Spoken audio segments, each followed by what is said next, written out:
Video લેક્ચરમાં આપ સૌનું હાર્દિક સ્વાગત કરું છું।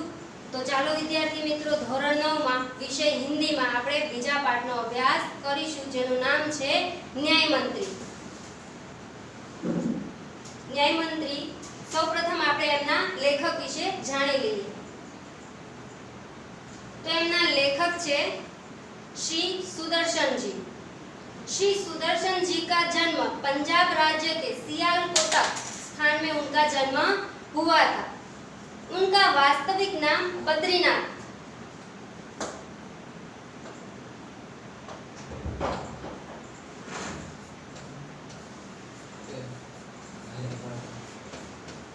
उनका वास्तविक नाम बद्रीनाथ शर्मा था।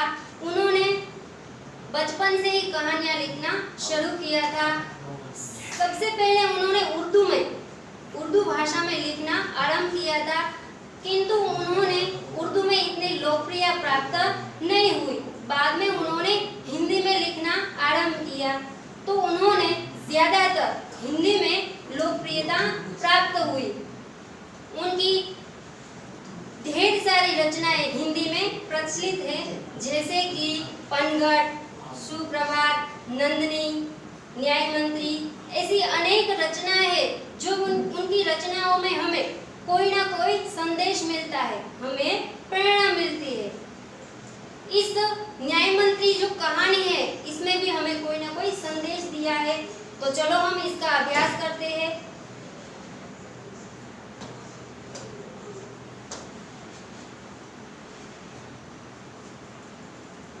सबसे पहले उनका हम सार देख लेते हैं। શું કહે છે અહીં લેખક? હવે અહીં એક રાજા અને એક બ્રાહ્મણ બે વચ્ચે વાતચીત થાય છે। તો રાજા હોય છે એ સાચા ન્યાયમંત્રીની શોધમાં હોય છે કે સાચો ન્યાયમંત્રી જો મને મળે સર્વશ્રેષ્ઠ તો હું એને એ પદ સોંપું। તો શિશુપાલ के घर युवक का आगमन होता है। રાજા ખુદ આવે છે શિશુપાલના ઘરે અને એની યોગ્યતા જોઈને કે આ વ્યક્તિ કેવો છે, સાચો ન્યાય બતાવી શકશે, તો એ યોગ્યતા જોઈને એના ઘરે રાતવાસો કરે છે। ત્યારબાદ બંને વાર્તાલાપ કરે છે। राज्य में फैले अन्याय की चर्चा कि आजकल राज्य में बहुत अन्याय हो रहा है, गुनाह हो रहा है, कोई को न्याय नहीं मिलता है, लोग दोष बहुत कर रहे हैं, तो अच्छा न्याय मिलना चाहिए। तो ऐसी बातें करते करते रात कट जाती है। दूसरे दिन उनको कहते हैं शिशुपाल का न्याय मंत्री बनना।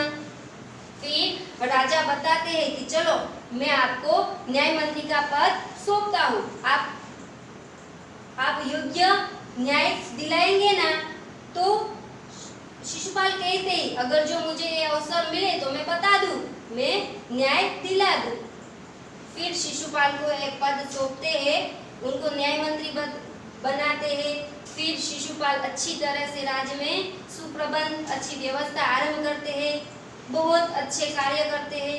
बाद में थोड़े महीने बाद कुछ ऐसा होता है कि खुद राजा उनके पहरेदार की हत्या कर देते हैं। तो शिशुपाल घबरा जाते हैं, वो आश्चर्यचकित हो जाते हैं कि मैं तो अच्छी तरह से व्यवस्था कार्य करता हूँ, फिर भी ये किसने उनकी हत्या की? पहरेदार तो अच्छा था, वो तो गुनहगार था भी नहीं, तो उनकी हत्या किसने की?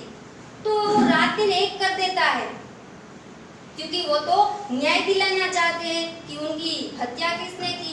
और शिशुपाल न्याय की बाबत में एक विचार रखता था कि राजा और रंग दोनों को न्याय सच मिलना चाहिए। अगर जो उन्होंने गुनाह किया तो दोष उनको मिलना चाहिए। हम गुनहगार को ही दोषी ठहराते हैं, हम दूसरों को दोषी नहीं बनाते, ऐसा शिशुपाल सोचते हैं। फिर उनको राजा को कैसे हम दोषी ठहराए, तो ये अच्छी सोच रखकर ये राजा को दोषी ठहराते। खुद राजा ने इस हत्या की थी, तो शिशुपाल अच्छी तरह से न्याय दिलाते हैं। तो चलो हम इस कहानी का हम अभ्यास करते हैं।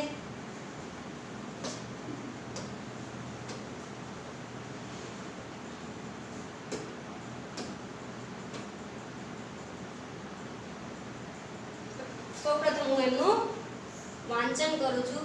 संध्या का समय था, चारों ओर अंधकार फैल चुका था। ऐसे में किसी ने बाहर से घर का दरवाजा खटखटाया। कौन है? ब्राह्मण शिशुपाल ने थोड़ा सा दरवाजा खोलते हुए पूछा। एक परदेशी बाहर से आवाज आई, क्या मुझे रात काटने के लिए स्थान मिल जाएगा?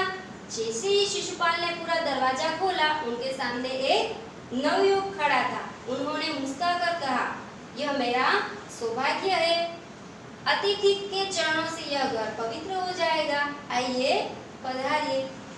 तो ચાલો આપણે એમને સમજીએ શું કહે છે। સંધ્યાકા સમય था, સમી સાંજનો સમય હતો।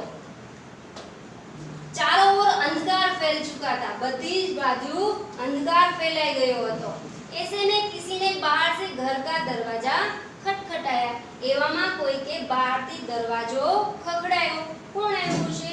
तो કહે છે, કોણ હે? કોણ છો? ब्राह्मण शिशुपाल ने थोड़ा सा दरवाजा खोलते हुए पूछा। હવે शिशुपाल છે એ પોતાનો દરવાજો થોડો ખોલીને જુએ છે અને પૂછે છે, કોણ છે?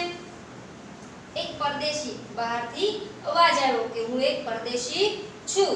બહાર से અવાજ આવી, બહારથી અવાજ આવ્યો। હવે એ કહે છે જે નવયુવક આવ્યો એ, क्या मुझे रात काटने के लिए स्थान मिल जाएगा? કે મને રાતવાસો કરવા અહીં સ્થાન મળશે તમારા ઘરે કે? जैसे ही शिशुपाल ने पूरा दरवाजा खोला, હવે દરવાજો ખોલીને જુએ છે અને કહે છે, उनके सामने एक नवयुवक खड़ा था। જેવો એ દરવાજો પૂરો ખોલે છે એટલે એમની સામે એક નવયુવક ઊભો હોય છે। उन्होंने मुस्कुराकर कहा, એણે હસીને કહ્યું। શું કહ્યું शिशुपाले? यह मेरा सौभाग्य है। सौभाग्य मतलब सद्भाग्य છે કે મારું એ નસીબ છે કે જો મારા આંગણામાં તમે આવો કે। अतिथि के चरणों से यह घर पवित्र हो जाएगा। अतिथि એટલે મહેમાન। તો કે કોઈ મહેમાનના આવવાથી એમના ચરણોથી કે મારું ઘર તો પવિત્ર થઈ જશે કે। શું કહે છે આગળ? આઈએ પધારીએ, આવો પધારો।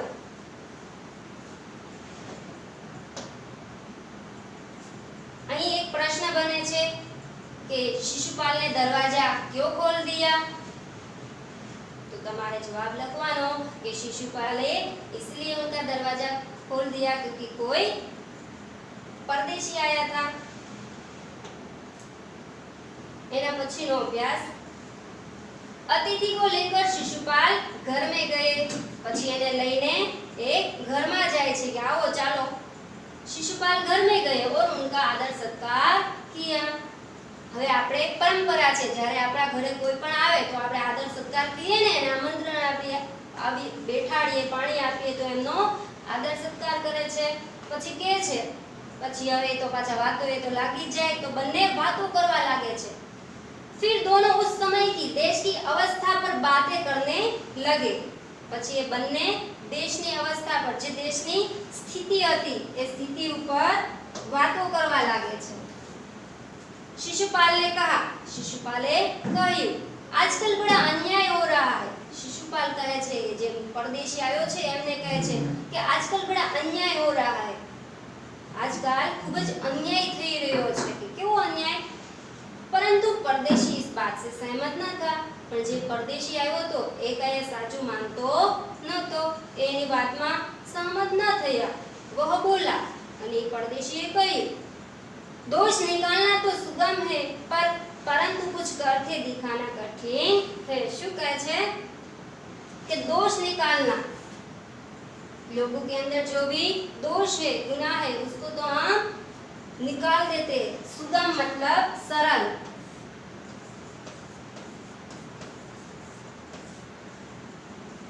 लोगों के अंदर जो दोष है वो तो हम निकाल देते हैं, सरल है। परंतु कुछ करके दिखाना कठिन है। कठिन मतलब मुश्किल। तो के लोगों के दोष निकालना तो सरल है परंतु कुछ करके दिखाना कठिन है। लोगों ने अंदर આપણે દોષો તો જોઈ લઈએ છે પણ એને દૂર કરવા એ ખૂબ અઘરું છે કે शिशुपाल बोले। शिशुपाल ने કહ્યું, શું કહ્યું? અવસર मिले तो मैं दिखा दूं, कि જો મને એવો અવસર મળે તો હું દેખાડી દઉં। શું દેખાડી દઉં? कि न्याय किसे कहते हैं, कि न्याय किसे कहते हैं, कि न्याय કોને કહેવાય। तो અહીં તમને એક પ્રશ્ન પૂછાય कि शिशुपाल किसकी तलाश में था, अथवा तो शिशुपाल किस अवसर की तलाश में था। तो शिशुपाल न्याय की तलाश में था। આગળ તો આપ અવસર ચાહતે હે, પરદેશી કહે છે। શિશુપાલ જવાબ આપે છે हाँ मैं अवसर चाहता हूँ। परदेशी કહે છે फिर कोई अन्याय नहीं होगा, પછી કોઈ અન્યાય નહીં થાય ને કે? शिशुपाल કહે છે बिल्कुल नहीं થાય કે। कोई अपराधी दंड से नहीं बचेगा, परदेशी કહે છે कोई अपराधी दंड से नहीं बचेगा, सभी को दंड मिलेगा। तो शिशुपाल કહે છે नहीं कोई नहीं बचेगा, सभी को दंड मिलेगा। परदेशी કહે છે, परदेशी ने मुस्कुराकर कहा यह बहुत कठिन काम है, आप तो बोल गए परंतु करके बताना कठिन है। बोलવું તો સહેલું છે પણ કરવું અઘરું છે એમ કહે છે પરદેશી, પરંતુ શિશુપાલ તો પોતાની વાતમાં મક્કમ છે। એમના પછીનું ब्राह्मण के लिए कुछ भी कठिन नहीं। शिशुपाल કહે છે શું કહે છે કે બ્રાહ્મણો માટે કોઈ પણ કામ અઘરું નથી। मैं न्याय का डंका बजाकर दिखा दूंगा કે ન્યાય કોને કહેવાય એની હું ધૂમ મચાવી દઉં। અહીં જો મુહાવરો છે डंका बजाकर दिखा देना, डंका बजाना मतलब धूम मच जाना। तो ये बतावी दे कि न्याय कोने कहेवाय शिशुपाल। परदेशी कहे छे, परदेशी धीरे से मुस्कुराकर पर कुछ न बोले, કે થોડું હસ્યા પણ કાંઈ બોલ્યા નહીં। फिर कुछ देर बाद वे सो गए, કારણ કે તો રાત પાસો કરવા માટે જ આવ્યા હતા એટલે વાતો કરતા કરતા પછી એ સૂઈ જાય છે બંને। એટલે શું કહે છે सुबह उठकर પછી બીજા દિવસે સવાર થતા એ ઉઠીને પરદેશીને શિશુપાલ को धन्यवाद देकर विदा ली। પછી એનું આભાર માન્યો, ધન્યવાદ કીધું કે તમે મને રાત પાસો કરવા આપ્યો એ બદલ તમારો આભાર, અને એનાથી રજા લે છે પરદેશી, રજા લે છે શિશુપાલના ઘરેથી અને એ જતા રહે છે બીજે।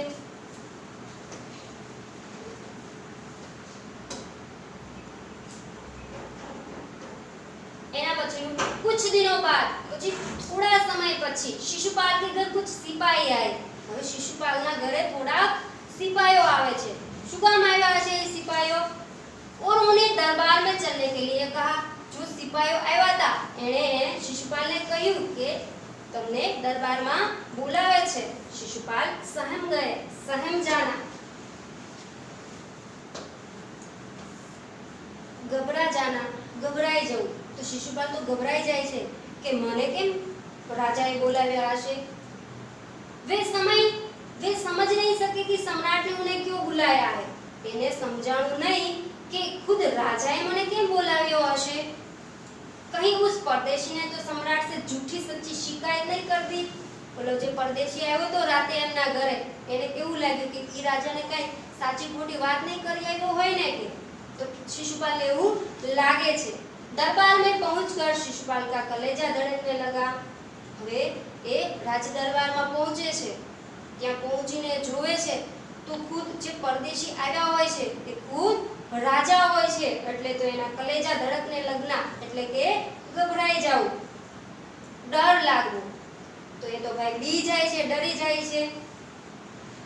उन्होंने देखा कि परदेशी ही सम्राट है। जो राते जे रातवाસો કરવા આવ્યા હતા જે પરદેશી એ સ્વયં કોણ છે? રાજા છે। ત્યાર પછી सम्राट बोले। હવે રાજા કહે છે શું કહે છે? બ્રાહ્મણ દેવતા, કારણ કે તો બ્રાહ્મણ હોય છે ને એટલે એને જો કહે છે કે બ્રાહ્મણ देवता मैं आपको न्याय का अवसर देना चाहता हूँ। आप न्याय की तलाश करते थे ना, तो मैं आपको न्याय का अवसर देना चाहता हूँ। आप तैयार हैं? राजा કહે છે શિશુપાલને શું કહે છે કે આપ તૈયાર હો ના? શિશુપાલ કહે છે। પહેલા તો શિશુપાલ ગભરાય, પહેલા તો એ ભાઈ ગભરાઈ ગયો કે રાજા કહે છે મારે શું કરવું કે? फिर बोले, थोड़ी बार रहीने भाई बोल्या यदि सम्राट की यही इच्छा है तो मैं तैयार हूँ। जो खुद राजा જેવી ઈચ્છા ધરાવતા હોય તો હું તો તૈયાર છું। મારે તો એ અવસર જોતો જ તો, હું તો બતાવવા જ માંગુ છું કે ન્યાય કોને કહેવાય। પછી રાજા એને એ પદ સોંપે છે। बहुत ठीक थोड़ा જ સમય પછી कल से એટલે કે કાલથી જ આપ ન્યાય મંત્રી हुए, કાલથી જ હું તમને આ પદ સોંપું છું राज्यમાં કે તમે न्याय मंत्री થયા। सम्राट ने कहा, राजाए કહ્યું, और अपने हाथ से अंगूठी उतारकर शिशुपाल को पहना दी। નિશાની આપે છે, જો એને ન્યાય મંત્રીનું પદ સોંપે છે એટલે રાજા એની પોતાની અંગૂઠી ઉતારીને शिशुपालને પહેરાવી દે છે કે હું તમને આ નિશાની આપું છું ન્યાય મંત્રીના પદ પર। यही सम्राट अशोक की राजमुद्रा थी। राजमुद्रा शब्द समूह છે, शासन की निशानी।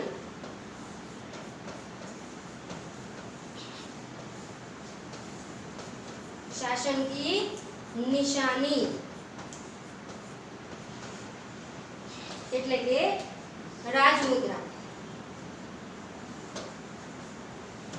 અહીં એક પ્રશ્ન પણ બને છે कि शिशुपाल ने किस अवसर पर राजाए राजमुद्रा दी थी?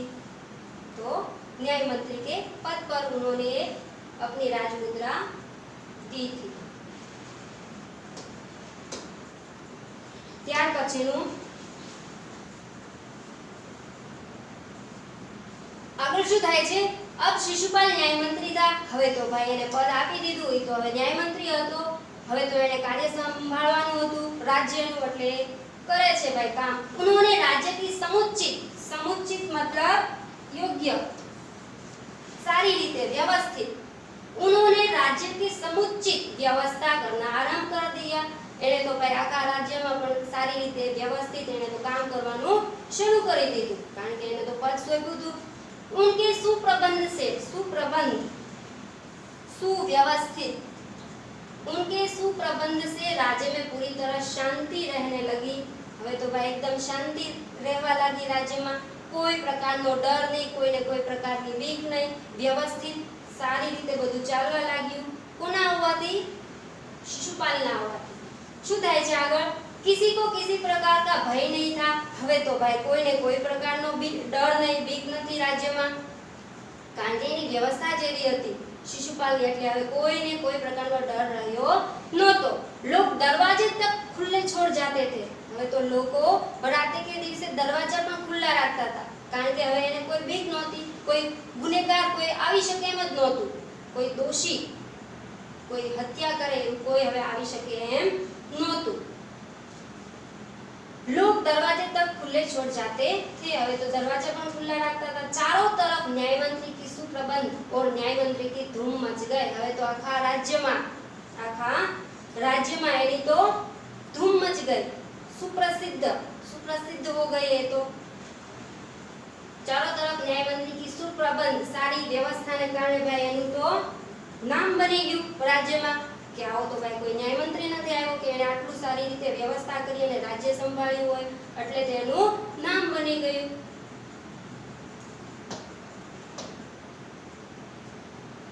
આગળ વિદ્યાર્થી મિત્રો, આ પહેલો ભાગ છે, બીજો ભાગ આપણે બીજા લેક્ચરમાં જોઈશું। ત્યાં સુધી એટલો અભ્યાસ રાખીશું। Thank you.